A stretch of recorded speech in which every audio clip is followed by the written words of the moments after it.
Bonjour à tous et bienvenue pour cette 5e vidéo sur Apprenti Comptable. Cette vidéo traitera du chapitre 55 sur les immeubles. Au sommaire, aujourd'hui, nous allons traiter 4 points. Le premier, c'est comment se passe la comptabilité avec les différents types d'immeubles. L'immeuble commercial, l'immeuble d'une entreprise individuelle aussi utilisé à des fins privées, et l'immeuble locatif. Deuxième point, l'annuité et les intérêts. Troisième point, l'achat et la vente d'un immeuble locatif. Quatrième point, calculer les taux de rendement. Premièrement, les différents types d'immeubles. On commence avec l'immeuble commercial. L'immeuble commercial, comment on l'installe dans le compte de résultat? Alors, il apparaît dans le deuxième degré. Donc, toutes les charges et les produits liés à l'immeuble commercial apparaissent dans le deuxième degré. Pourquoi? Parce que c'est une activité d'exploitation. Ça entre dans l'activité d'exploitation. Par exemple, imaginons qu'une entreprise, un garage, possède une carrosserie, donc un atelier, et puis c'est un bâtiment complet. Ce bâtiment-là, toutes les charges liées et les produits liés à ce bâtiment, on va l'intégrer dans le deuxième degré. Ça fait partie de l'activité de l'entreprise. On verra la nuance après avec l'immeuble de rendement. On voit ici quelques écritures liées à l'immeuble commercial. Donc on peut voir que les comptes de charges ils sont vraiment dans le deuxième degré. Ils apparaissent dans l'écriture. Donc salaire, électricité, amortissement, entretien, réparation, tout ça c'est des comptes du deuxième degré. Parce que comme on l'a dit avant, ça concerne le deuxième degré. Ça concerne l'exploitation. Deuxième type d'immeuble, on a l'immeuble d'une entreprise individuelle, donc d'une raison individuelle, aussi utilisé à des fins privées, mais c'est l'usage commercial qui prédomine. Dans les comptes de résultats de cette raison individuelle, comment ça se passe? Toutes les charges et les produits liés à cet immeuble-là sont comptabilisés dans le troisième degré, donc c'est une activité hors exploitation, même s'il y a un usage prédominant du commercial. Ici, on a quelques comptes utilisés. C'est plus ou moins les mêmes que nous avons pour l'immeuble de rendement. Donc, par exemple, on va utiliser charge d'immeuble pour tout ce qui concerne ces charges-là, et puis produit d'immeuble pour tout ce qui concerne ces produits-là. La différence, c'est qu'avec un immeuble commercial, on va directement utiliser, par exemple, l'amortissement, entretien, réparation, électricité, chauffage. Pour l'entreprise individuelle, on va tout rentrer dans charge d'immeuble et produit d'immeuble. Maintenant, quelques écritures typiques de l'immeuble de la raison individuelle aussi utilisées à des fins privées. Donc ça, il faut les connaître parce que c'est sûr qu'elles vont venir. La première, c'est comment le propriétaire paye son loyer, si vous voulez. Donc, on utilise le compte privé au débit et puis au crédit produit d'immeuble. La logique qu'il y a derrière, c'est que cette écriture modifie le résultat, mais pas la variation de fortune. Et ça, c'est primordial. Deuxième écriture, le loyer de l'entreprise dans l'immeuble. Donc, on comptabilise ça comme une charge de loyer, mais également un produit d'immeuble. Logique. Donc, cette écriture, elle est nulle, vu qu'on calcule une fois une charge, puis une fois un produit. Donc, ça ne modifie rien du tout. En 3, l'immeuble locatif. L'immeuble locatif comme l'immeuble d'une entreprise individuelle utilisé à des fins privées, c'est dans le troisième degré. C'est pour ça que je disais tout à l'heure que ça s'apparentait un petit peu. De nouveau, on utilise les comptes charges d'immeuble et produits d'immeuble pour englober toutes ces charges-là et tous ces, tous ces loyers, mais tous ces produits-là. Maintenant, passons à l'annuité. Alors, il y a deux types d'annuité. L'annuité dégressive et l'annuité constante. Comment elle se différencie? L'annuité dégressive, le taux est fixe. mais le montant du remboursement aussi. Du coup, chaque année, l'entreprise va payer une annuité moindre. Elle paye moins la 5e année que la première année. Parce qu'en remboursant chaque année, la charge d'intérêt qui est fixe, le taux d'intérêt qui est fixe, va donner une charge d'intérêt qui est moindre. Et ensuite, pour l'annuité constante, c'est différent sur le point où le taux est fixe, donc comme pour l'annuité dégressive, mais le montant de l'annuité aussi est fixe.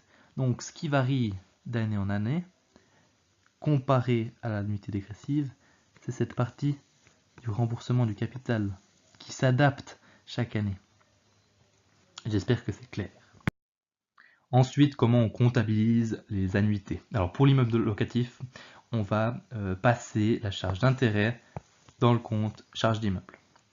Ensuite, l'amortissement financier, donc là, la deuxième partie de l'annuité, on va le passer directement dans le compte hypothécaire. On ne passe pas dans le compte amortissement, parce que l'amortissement, c'est un amortissement comptable. Ici, c'est un amortissement qui est financier, donc on passe directement dans le compte passif qui correspond. Ici, c'est dette hypothécaire. Et puis, le total de l'annuité, on le paye par la banque. La même chose pour un immeuble commercial, la seule chose qui change, c'est ce compte-là, c'est pas charge d'immeuble, mais bien charge financière, parce qu'on est dans le deuxième degré et on utilise les comptes du deuxième degré. Attardons-nous maintenant un petit moment sur les intérêts courus et comment ils se calculent. Alors ce qu'il faut faire attention sur ce schéma, c'est qu'on paye les échéances tous les 6 mois. Ici, fin septembre et fin mars. Mais ça pose un problème, ça. Parce que lorsqu'on paye l'échéance de fin mars, elle compte pour toute cette partie-là, pour ces 6 mois-là.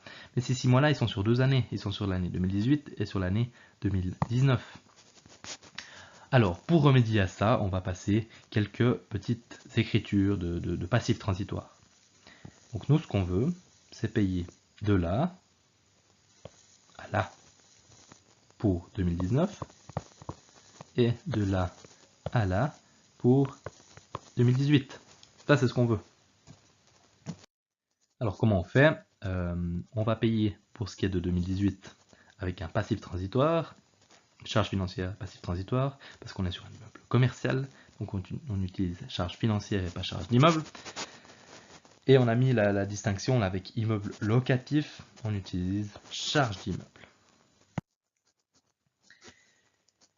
Avant-dernier point, comment ça se passe l'achat et la vente d'un immeuble locatif? Voyons voir d'abord comment se passe l'achat d'un immeuble locatif. Alors, première chose à faire, c'est d'inscrire notre achat de 500 000 à l'actif. Donc, on va mettre immeuble à l'actif. Ensuite, on va s'attarder au passif. Comment on a financé cet immeuble? Une partie par fonds propres via la banque. Donc ça, on paye directement à la banque. Et puis, une partie avec la dette hypothécaire. Ça, c'est la banque qui nous le finance. Donc voilà, de nouveau, ça s'égalise. Immeuble 500 000 et puis le financement de 500 000 aussi. Et ensuite, il ne faut pas oublier de payer les frais d'achat. Et ça, on inscrit aussi dans immeuble. On rajoute de l'actif à l'immeuble, puis on les paye via la banque ou via la poste, ce que vous voulez. Le décompte de l'acheteur. Alors, comment on fait un décompte à l'acheteur? Donc ici, on est du point de vue de l'acheteur. Donc, l'écriture numéro 1, c'est qu'on rachète le stock de mazout que le vendeur avait déjà payé. Donc, c'est une charge d'immeuble, et puis on l'ajoute à autre dette. C'est une dette qu'on doit au vendeur. L'écriture suivante, c'est l'inverse. C'est un loyer que le vendeur a déjà encaissé. Donc, vu que c'est nous qui sommes détenteurs de l'immeuble au moment où le locataire est dedans, le loyer doit revenir à nous. Du coup, autre dette, on le met de l'autre côté, on balance. Et puis, un peu sur le modèle de l'écriture numéro 1, il a déjà payé une partie de l'assurance, donc au prorata, nous on paye l'autre partie de l'année. Et puis ça, on met dans charge d'immeuble, et puis ça compte dans autres dettes. Donc si on veut, on doit faire un solde pour balance de autres dettes, et puis payer s'il y a une dette, et puis s'il y a une créance, que le vendeur nous le paye. Voilà. Ensuite, la vente d'un immeuble, on se met dans la position du vendeur. Ici, il n'y a pas de dette hypothécaire, donc soit on l'a payé cash l'immeuble, soit on a amorti la dette hypothécaire via les annuités qu'on a vues tout à l'heure. Alors, c'est le même prix qu'avant, donc l'immeuble, on le vend 500 000. On le reçoit à la banque, donc ça nous fait un actif en plus. 400 000, c'est le prix qu'on a comptablement, via l'amortissement comptable cette fois-ci, on l'estime à 400 000. Donc 500 000 moins 400 000, ça nous donne 100 000. Et ça, on le compte dans produit exceptionnel. Donc produit exceptionnel, c'est hors exploitation au troisième degré. La même chose pour le décompte à l'acheteur, c'est la même chose que j'ai dit avant, sauf que c'est l'inverse. Au niveau des rôles, ici on est dans la position du vendeur, donc soit l'acheteur nous doit quelque chose, soit nous en tant que vendeur on doit quelque chose à l'acheteur via le solde pour balance de autres créances. On utilise autres créances. Quatrième et dernier point, les taux de rendement. Premier taux de rendement, le rendement brut. Comment on le détermine? Alors on prend le produit des locations brutes. Brut, ça veut dire que c'est avec les charges, le loyer avec les charges. Et puis on le divise par le prix d'achat de l'immeuble, frais d'achat inclus. On fait x 100, ça nous donne un pourcentage. Imaginons que nos recettes via l'immeuble en location nous ramènent 50 000 bruts par année. On divise par 1 million, c'est ce que l'immeuble nous a coûté avec les frais d'achat, x 100. On a un rendement brut de 5% sur l'immeuble, sur le capital investi pour l'immeuble. Le rendement net cette fois-ci. Alors c'est la même chose, sauf qu'on prend cette fois les produits des locations nettes. Donc on déduit les charges. Ici on peut voir les charges financières, par exemple on déduit les intérêts hypothécaires et puis les charges d'exploitation, donc les entretiens, l'administratif, le risque de vacances, le risque que l'appartement, le bien ne soit pas loué, les provisions et les amortissements. Donc ça on déduit du produit des locations, ce qui nous donne le produit des locations net. Et puis ensuite le capital propre investi, c'est le prix de l'immeuble, frais d'achat inclus, moins la dette hypothécaire. Donc qu'est-ce qu'on a réellement investi de notre poche? Produit des locations nettes divisé par capital propre investi x 100, ça nous donne le rendement net. Un petit exemple ici. Alors, imaginons qu'on a des produits locatifs bruts de 120 000. Mais notre immeuble, il nous coûte cher. Donc on a 104 000 francs de charges annuelles liées à cet immeuble. On fait la petite soustraction. Ça fait 16 000. Donc on a 16 000 de revenus annuels d'immeuble net. Et tout ceci, on divise par l'investissement cash que la société a fait. Donc l'achat de l'immeuble, frais d'achat inclus, il nous a coûté 740 000, mais on a eu besoin du soutien de la banque pour 400 000. Donc on fait les 16 000 divisé par la soustraction, ce qui nous donne 4,71% de rendement net. Voilà, nous arrivons au terme de cette vidéo sur le chapitre 55, les immeubles. J'espère que cette vidéo aura pu vous éclairer et vous aider dans vos révisions. À la prochaine.